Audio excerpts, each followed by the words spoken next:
আসসালামু আলাইকুম ভিউয়ার্স, আমার হাতে দেখতে পাচ্ছেন একটি আপেল গাছ। আপেল গাছের বনসাই, আসলে এটা সরাসরি চায়না থেকে ইম্পোর্টেড। এটা হচ্ছে চায়না ফুজি জাত। তো দেখতে পাচ্ছেন অনেক আপেল ধরে আছে। গাছটি এরকম গোড়া মোটা। আনফর্চুনেটলি গাছটি সেল হয়ে গেছে আমাদের, মাশাআল্লাহ পোস্ট দেওয়ার আগেই অর্ডার ছিল আমাদের। দেখতে পাচ্ছেন ফুজি আপেল। আপনারা যদি চান তাহলে আমরা আবার এনে দিতে পারবো, যদি এরকম ফলসহ আপেল গাছ আপনারা চান। দেখতে পাচ্ছেন কাছ থেকে যদি দেখাই, আপেল আছে এবং সাথে কিন্তু ফুল এবং ফল সেট হয়ে গেছে। মানে এটা এই শীতেই দুইবার ফল দিচ্ছে। জানি না কেমন কি হবে আমাদের দেশে।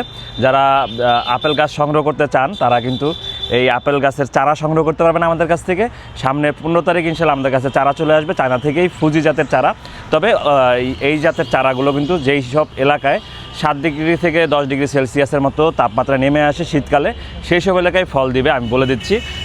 তো সবাই ট্রাই করা দরকার নেই। আর আপেল গাছ রোপণ করার সময় অবশ্যই দুটি জাত রোপণ করা ভালো।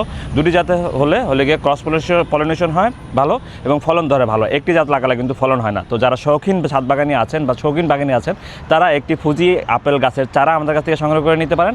আমরা আপনাদের গ্যারান্টি দিব যে 100% ফুজি আপেল গাছের চারাই আপনারা আমাদের কাছে পাবেন সামনে ভবিষ্যতে। তো দেখতে পাচ্ছেন, আমি আবার একটু দেখাই ভালো করে, যে এরকম ফুজি জাতের আপেলের চারা কিন্তু আপনারা আমাদের কাছে পাবেন। আর এই ফলসহ গাছটি অলরেডি সেল হয়ে গেছে। আবারও বলি, চেয়ে কোনো লাভ নেই। যদি চান অর্ডার দিতে পারেন, আমরা আবার চায়না থেকে আপনাদের এনে দিব। ধন্যবাদ সবাইকে। আসসালামু আলাইকুম।